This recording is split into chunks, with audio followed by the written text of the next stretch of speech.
ያየሁት አሉ። ሴት ልጅ ወንድን ደብል እንደዚህ ጠቅልላ ስትጥለው ዲያቆን የለሽ ማንም የሚያጠምቅ የለም ምን የሚል እንዲህ ጠቅልል ቀጫጫ እኮ ናት ልጅቷ። እንደዚህ ይዛ ታጋጫቸዋለች እና ኃይሏ ኃይል አይደለም አሉ። ከዛ በኋላ እንደምንም ብለን ለአምስት ለስድስት አንድ እግሯን አንድ ሰው እንኳን አልቻለውም። ስታወራጭ ወንዱ አብሯት ይወዛወዛል። እግሯን እንደዚህ ይዟት ከነ ልብሷ ላይ የተጠመቀችው ጸበል አድርገው በደንብ አድርገው ጸበል አጥምቀው አናዘውት መጨረሻ ላይ ስልኳ ላይ ይደወል ራሷን ስታ ነበረ። ሲደወል መጀመሪያ ላይ ከዚህ ሰው ጋር የተገናኘችው እኔ ጋርም እየመጣች ከሱ ጋር ስልክ ከዘጋች በኋላ እኔ ጋር ራሱ ደውላ ነበር። ሚስኮል አድርጋ ነበር። እኔ ስልኬን አላነሳሁላቸው። ከዛ ደወለችለት።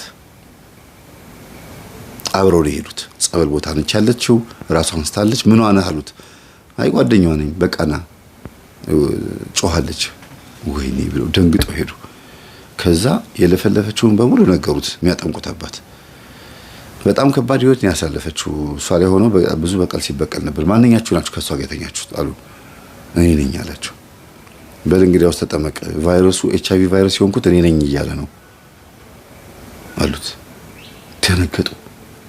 እንዴ ቫይረስ የሆነው መንፈሱ ከሆነ እኮ ሲጠመቅ መንፈሱ ከተያዘ ከቫይረሱ ነፃ ሆናሉ ማለት ነው አለ። አዎ አሉት አባትየው። ማነው የሚያጠምቁት አባት ማለት ነው። በጣም ነው ፈገግ ያለው። ገረማቸው። እንዴ በጣም ተስፈኛ ነህ፣ የምትገርም ነህ፣ መንፈሱ እንደሚያዝ እርግጠኛ ነህ፣ በልና ገባሉት አላቸው። ናገባሉት። ቆይ አይ ገላይን እኮ አልታጠብኩም። በመስቀሉ ቅውር አደረጉትና ናገባ ሲሉ ጊዜ ገባና ልብሱን አውልቆ ተጠምቆ ወጣ። ምንም የጮኸ ነገር የለው። ምክንያቱም ደንግጦ ስለመጣ ጅሮ አብሮት ሊገባ አይችልም። ብልጥ ነው ሰይጣን። እንዴ በዚህ ልክ ሰይጣን ሞኝ አይሆንምና ደጅ ይቀራል።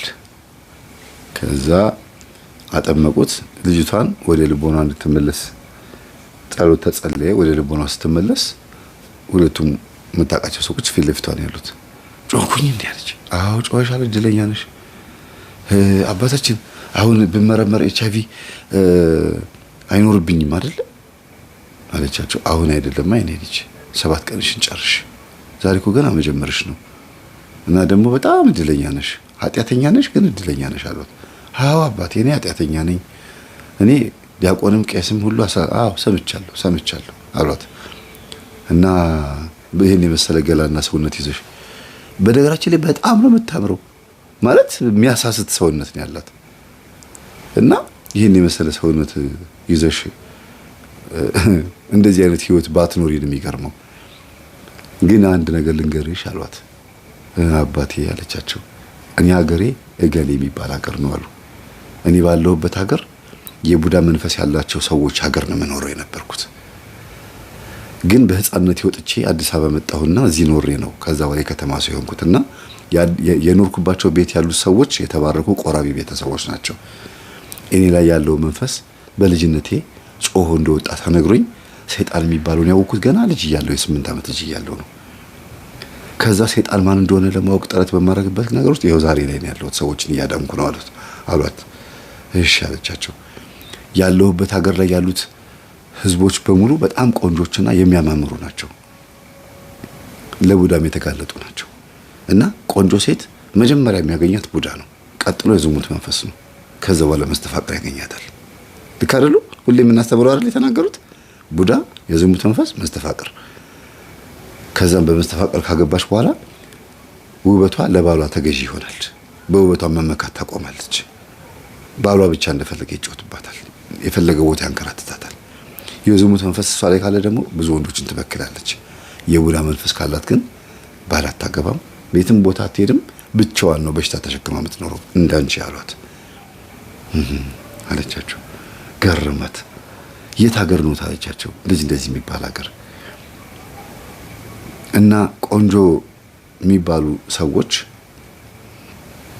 የቡዳ መንፈስ አለባቸው ነው እያሉኝ ያሉት። ምንም መንፈሳዊ እንኳን ብትሆን እሱ አላልኩም። እኔ ብዙ ጊዜ ቆንጆ ሆና ኩል የምትኳል ከሆነ፣ ቆንጆ ሆና እንሾሽላ የምትቀባ ሂና የምታረግ፣ ቆንጆ ሆና ምንዝር ጌጥ የምታበዛ ከሆነ እላዋ ላይ ያለው መንፈስ የዝሙት መንፈስ ነው። ያ የዝሙት መንፈስ የሆነባት ግን የቡዳ መንፈስ ነው። ብዙ ጊዜ የዝሙት መንፈስ የቡዳ መንፈስ መሆን ይችላል። ለምን? በአይኗ ያየችውን በሙሉ እጇ ላይ የማስቀመጥ ይሄ አለ አይደለም የሷ ንብረት እንዲሆን የማድረግ እንደፈለገች እንድታዘው የማድረግ ኃይል ይሰጣታል። ሴቶች እንደ የራሳቸው ተፈጥሮ መስሏቸው እኔ እኮ በቃ ጠብ ነው ማረጋው ምናምን የሚሉት ውስጣቸው ካለው መንፈስ አንፃር ነው። ግን ህይወታቸው ተመሰቃቀለ ነው እንዳንቺ አሏት እና 7 ቀኗን ጸበል ልትጠመቅ ነግረዋት ወደ ቤት ስትመጣ አባባ ፊት እኮ መናገር ፈርቼ ነው እንጂ አለች። ካህኑን አባባ ነው የምትላቸው። ለመጀመሪያ ጊዜ ካህን የነካት እንደዚህ ካህን ነክቷት አያውቅም። መስቀል አሳለሟት። አይዞሽ ብሎ እጇን በሙሉ እንዳለ ቅባ ቅዱስ ቀቧት። ይሄ እንዳለ ሰውነቷን ሁሉ እንዳለ ሰውነቷን በሙሉ ቅባ ቅዱስ ቀቧት። ሰው ፊት ማለት ነው ሰው እያለ ቅባ ቅዱስ ቀቧትና ለመጀመሪያ ጊዜ ነው ካህን የነካት እና አባባ አለች። እሳቸው ፊት መናገር አፍሬ ነው እንጂ የአንድ ሀገር ሰዎች ነን እኮ አለቻቸው። እዛ ነው እንዲያገርሽ አሏት። አዎ ደንግጬ እኮ ነው አለች። አገሩን ኤግዛክት በትክክል የነገሩኝ አለች። ወይ ጉድ በጣም ይገርማል። ምን አይነት መናበብ ነው። ከዛ በሚቀጥለው ቀን ንገሪያቸው እኔም አግኝቻት ንገሪያቸው ብያት እኔም ስትጠመቅ ሄጄ ማየት ፈልጌ ማለት ነው መስማት ፈልጌ የምትጮኸው መስማት ፈልጌ ሪከርድ ማድረግ ፈለኩና ጧት መገኘት አለበት ብዬ በሌሊት ነው በኮንትራት ሄድኩት እና ጉድ ነው የምታወራው። አባ ምን ብዬ ልጠይቅልህ አሉኝ። ያቆኛል በነገራችን ላይ ማለት ሲሄድ አንተ ልጅ ምን ልታደርግ መጣህ? አንተ የምታስተምረው ልጅ አይደለህም አሉኝ።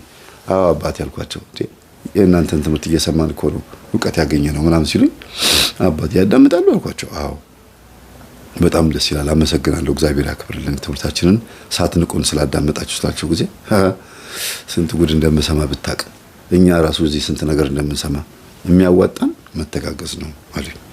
እውነታቸው ነው እና ምን ብዬ ልጠይቅልህ መንፈሱን አሉኝ። ዘሮቿ ከኋላ ሲመጣ በምን እንደተዋረሰ ጠይቁልኝ ገምት እስቲ አሉኝ። ያው ተዋርሶ ነው የጅብ መንፈስ ይዋረሱና ከዛ በኋላ በየገበያው በየምኑ እየሄዱ ለመስለብ እንዲመቻቸው ለስልብና የተዋረሱት ነው የሚሆነው ከሌላ ምንም አይሆንም አልኳቸው። የሚገርመው ነገር አንተ እርግጠኛ ነኝ የሀገራችን ሰው ነህ አሉኝ። አይ አይደለሁም ስለማቅ ነው አልኳቸው። ሄደሃል አሉኝ። አዎ የሚገርማቸው ሀገራቸው ሄጃለሁ ያሉት ሀገር ሄጃለሁ። ከዚህ በፊት አልነገርኳችሁም? የሆነ ሀገር ሄጄ የአቡነ ገብረ መንፈስ ቅዱስ ቤተክርስቲያን ያለው የሀገሬው ህዝብ የተገለለ ህዝብ ነው። ብረት ቀጥቃጭ፣ ሸክላ ሰሪ፣ ምናምን ሸማኔ ተብሎ የሚጠሩ ህዝቦች ናቸው። እዛ ሀገር ለመግባት እዛ መንደር ለመግባት በኪስ ነጭ ሽንኩርት መያዝ ያስፈልጋል። እንደዚህ መከላከያ ምናምን የሆነ ተቀጽላ ቅጠል ምናምን ቡዳ እንዳይበላ እንደዚህ ራስን ጠብቅ ምናምን ይላሉ። እኔ ቅዱስ ቁርባን መቀበል ሰው ነኝ። በክርስቶስ ማመን ሰው ነኝ። ቡዳ ደግሞ ዛር ነው። ቡዳ ደግሞ መንፈስ ነው። ስለዚህ መንፈሱን በጸሎት እንጂ መከላከለው በነጭ ሽንኩርት አይደለም ብዬ ወደ ከተማው ልገባ ስል በጋሪ የተወሰነ መንገድ ድረስ የሚሸኘኝ ሰው በል እንግዲህ በሰላም ተመለስ ብሎ ነው የሸኘኝ። ሄጄ ገባሁኝ። ካህናቶቹ ተቀበሉኝ። ዲያቆናቶቹ በጣም ደስ ያላቸው። ለመጀመሪያ ጊዜ ሰባኪ መጥቶ በደብራችን አስተማረ ምናምን ብለው አለቀሱ። ምንድነው ስላቸው እኛ የተናቀን የተገፋን ህዝቦች ነን። ቡዳዎች ናቸው። ቄሱም ካህኑም ቡዳ ነው ተብለን ተገለን እርስ በርስ እየተማማረን ነው እስከዛሬ ያለ ነው እና የተገለልን ህዝቦች ስንት ናቸው አልኳቸው። ወደ 3000 ምናምን ነን አሉ። አንድ መንደር ነው እንግዲህ አስቡት። ከዛ ጥሩምባ ተነፋ፣ ተጠራሩ። ወንጌል አስተምሪያቸው መጣሁ። ምንም አልሆንኩም እና ደውለውልኝ ደህና ነህ ይሉኛል። በየሳምንቱ በየወሩ እየደወሉ እግዚአብሔር ይመስገን ልጄ በህልምህ ጅብ ከታየህ ጸበል ተጠመቅ እሺ ይሉኛል። ካህኑ እኮ ናቸው። ከዛ ሀገር የማውቃቸው ካህን እኮ ናቸው። ቡዳ በልተዋል ማለት ነው ማለታቸው ነው። እና የለም ኧረ እንደዚህ ነገር የለም አልኳቸው። እንደመጣሁኝ ደግሞ ቅዱስ ቁርባን ቶሎ ብዬ ተቀበልኩኝ። አከታትዬ 3 ቀን ማለት ነው በቃ። ምክንያቱም ሰዎቹ ላይ ያለው የቡዳ መንፈስ እንጂ ሰዎቹ ጤነኞች የአዳም ዘሮች ናቸው፣ የእግዚአብሔር ልጆች ናቸው። ገነት መንግስተ ሰማያት የታጨላቸው ደሙ የፈሰሰላቸው ቤዛ የሆነላቸው ወይም ደግሞ ቤዛነት የተከፈለላቸው ናቸው። ባሪያዎች አይደሉም፣ ልጆች ናቸው። ምናልባት አጋንንቱ ነው እንደዚህ የሚያደርጋቸው። እና ምን ብዬ ጠይቁት አልኳቸው። ወደ ኋላ ዘሩ ማን እንደሆነ ጠይቁ አልኳቸው። ሲጠየቅ እንዳሰብኩት ነው የሆነው። ብዙ ጊዜ የቡዳ ዘር ናቸው ተብሎ የሚታሰቡ ፋሚሊዎችና ዘሮች አጠቃላይ መነሻቸው ወደ ኋላ ሲሰላ 7 ትውልድ ምናምን የዛሬ 100 ዓመት የዛሬ 200 ዓመት ማን እንደሆኑ ታውቃላችሁ? ለሀብት ለንብረት ብለው ቅም አያቶቻቸው ወይም ደግሞ ቅምቅም አያቶቻቸው ምንጅላት እንደሚባለው ማለት ነው ወደኋላ የቡዳን መንፈስ ይዋረሱታል። በጅብ ቆዳ ላይ ይንከባለላሉ። ከዛ በኋላ ተዋርሶ በቀጥታ ቡዳን የሚዋረሱ ሰዎች አሉ። አሁንም አለ ይሄ በነገራችን ላይ ቡዳን ይዋረሱታል። እና ግባ ተብሎ አይኔ ላይ ተቀመጥ፣ አንተ የምታየውን ልመልከት፣ እኔ የማየውን እይ ብለው ይሾሙታል። በጣም ይገርማል። እኛ ልናስወጣው ስንሞክር እነሱ ደግሞ ይሾሙታል። እይ ይሉታል። ያያል። ያዩት ነገር በሙሉ የነሱ ነው። የነሱ መሆን ካልቻለ ያበላሹታል።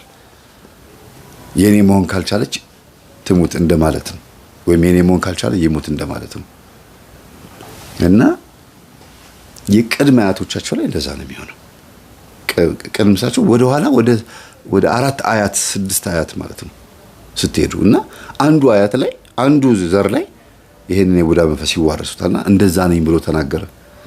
እኛ የገመተው ነገር እውነት ሆነ እና ስማቸውን ሁሉ ተናገረ። የአያቶቿን ስም ማን አለ መሰላችሁ? በሪሁን ድንበሬ የቅድመ አያቶቻቸው እዛ ወደ ኋላ እኮ ነው እንግዲህ ወደ 6 ምናምን አያት ወደ ኋላ በሪሁን ድንበሬ ነው አለ። ስሙ ራሱ ቡና ተፈልቶ ነው የወጣው እና መንፈሱን ሲዋረሱት ለስልብና ነው ለሀብት ንብረት ተብሎ ነው። የዛን ጊዜ የታወቁ ባለ ሀብት ነበሩ፣ ባለጸጋ ነበሩ። ይሄንን መንፈስ የተዋረሱት ሰው ከዛ ሲወልዱ ነው ቆንጆ ሴት በዙሪያቸው ያሉትን ቆንጆ ሴቶችን ሰብስበው ሀብታም ስለሆኑ ሲወልዱ እነዚህ ቆንጆ ሴቶች የተወለዱት ይቺ ልጅ ራሱ ቆንጆ የሆነችው ማለት ነው። ያ ባለ ሀብት ያ እንግዲህ ወደ ኋላ 6 አያት ሄዶ ያለው ዘመዷ ወይም አያቷ ቅድመ አያቷ ምንጅላቷ የከተማዋን በወቅቱ የነበሩትን እንግዲህ ኢትዮጵያ ኗኗር እንበልና በአባታችን በአቡነ እስትንፋሰ ክርስቶስ ዘመን ነው እንበል። እንግዲህ አቡነ እስትንፋሰ ክርስቶስ በ17ኛው ነው በ18ኛው ክፍለ ዘመን የነበሩት በ16 ይመስለኛል አይደል? በዛ ዘመን የነበሩ ባለ ሀብት ናቸው አይደለም እንዴ የዚች ልጅ ቤተሰቦች እና የከተማውን ቆነጃጅት በሙሉ እየመጡ እሳቸው ጋራ ልጅ መውለድ ይፈልጉ ነበር። ከኔ ልጅ መውለድ የምትፈልግ ሴት ይሄን ያክል ሀብት ይሰጣታል፣ ጠገራ ብር ጠገራ ወርቅ ይሰጣታል፣ እህል ታገኛለች ተብሎ ይነገር ነበር አለ። ከዛ ከሰውየው ጋር መታ ትገናኛለች፣ የምትፈልገው ይዛ ትሄዳለች። እና ዘሩ ብዙ ነው የሰውየው አንድ አይነት ዘሮች ናቸው ከአንድ ሰው ነው። እና የዚህ የቡዳ ተዋርሶ መንፈስ ደግሞ ለሁሉም ቆንጆ ሴቶች ነው። ቆንጆ ነኝ የምትል ሴት ትምጣ ነው የተባለው። እንግዲህ ለስንት ቆንጆ ሴቶችን ተገናኝቶ ይሆን በህይወት ዘመኑ? የዚህ የቡዳ መንፈስ፣ የዚህ የሰላቢ መንፈስ፣ የዚህ የሚያጓራ የሚጮህ መንፈስ ለስንቱ ሴት አቀብሎ ይሆን ይሄ ሰውዬ? ቤት መንደር ትኖሩ ይሆን የነዚህ ዘሮች? አይገርማችሁም? እና አሁን ቫይረስ የሆንከው አንተ ነህ አትናገርም አሉት። አሁን እኔ ነኝ አለ። ብትመረመር አሁን ቫይረሱ ይኖርበታል? የለም እኔ ነኝ ማሽኑ ላይ ማሳያቸው ቫይረስ ሆኜ ማሳያቸው እኔ ነኝ አለ። ስትመረመር የለም እቺ ልጅ 7 ቀኗን ጨርሳ። በጣም ነው የገረመኝ። የሚገርማችሁ እየተጠመቀች እየጾመች እየጸለየች ስትመጣ ያለች መጣች እየከሳች ስትመጣ የበለጠ በጣም ቆንጆ እየሆነች እያማረባት መጣች። እና ውበቷ እየጨመረ እንደገና የባሰ እየጨመረ ነው የምትመጣው ብለ ገርሞናል እኛ ራሳችን።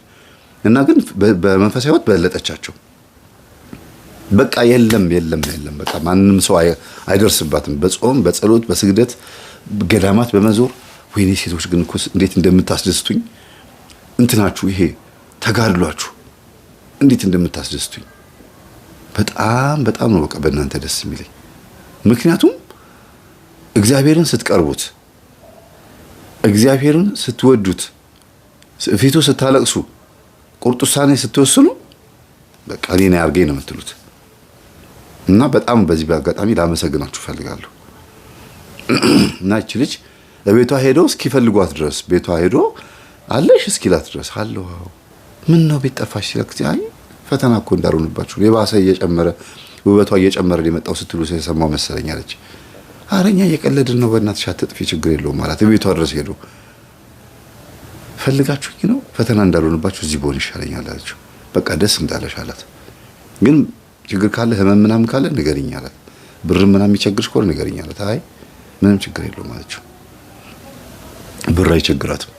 በደህና ጊዜ ያስቀመጠችው ወይም በለክፉ ቀን ብላ ያስቀመጠችው ገንዘብ በሚሊዮን የሚቆጠር ገንዘብ አካውንቷ ላይ አለ። እና ሰዎችን እርዱ ስል ሳንቲም ስትሰጥ፣ ምስኪኖችን አግዙ ስል ብር ስትወረውር፣ በዛም ስትል በዚህም ስትል እግዚአብሔር እንዴት እንደሚምራት እያሰበች ዝክር ስታዘክር ምን ስትል ክው እያለች መጨረሻ ላይ ደከማት እና ስትመረበር ቫይረሱ የለባትም፣ ግን የኤችአይቪ ምልክት ነው የሚታይባት። የታመመ ሰው ኤችአይቪ ህመም ያለበት ሰው ከዛ ድጋሚ ስትመረመር ቫይረሱ የለም፣ አሁንም ስትመረመር የለም። እና ግን ምንድነው ብላ ስትለው በጣም ሰውነትሽ እየተጎዳ ነው እና ሰውነትሽ ማገገም አለበት፣ የሆነ የጀመርሽው ነገር ካለ ማቆም አለብሽ አላት። ነው እንዴ ለካ አንተ ነህ እንዴ አለችና ገብታ ሰውነቴ የምታመነምን የቡዳ መንፈስ በስላሴ ስም ታሰር ስትለው ጊዜ አቤቷ ውስጥ እሪ ብሎ ጮኸ። ሌሊት እንዳለ ግቢ ውስጥ ያሉ ሰዎች መጥተው በሩን ከፍተው ገብተው ምን ሆነሻል አሏት። እና የለችም ልጅቷ። እንደምትጠመቅ ያውቃሉ። ያው ኦሬዲ የተወሰነ ትንሽ ገብቷቸዋል። ራሷ አይደለችም። ከዛ ስልኳ ላይ ሲገቡ እኔ ጋር ደውላ ነበረ፣ ከኔ ጋር አውርተን ነበረ። ሄሎ ማን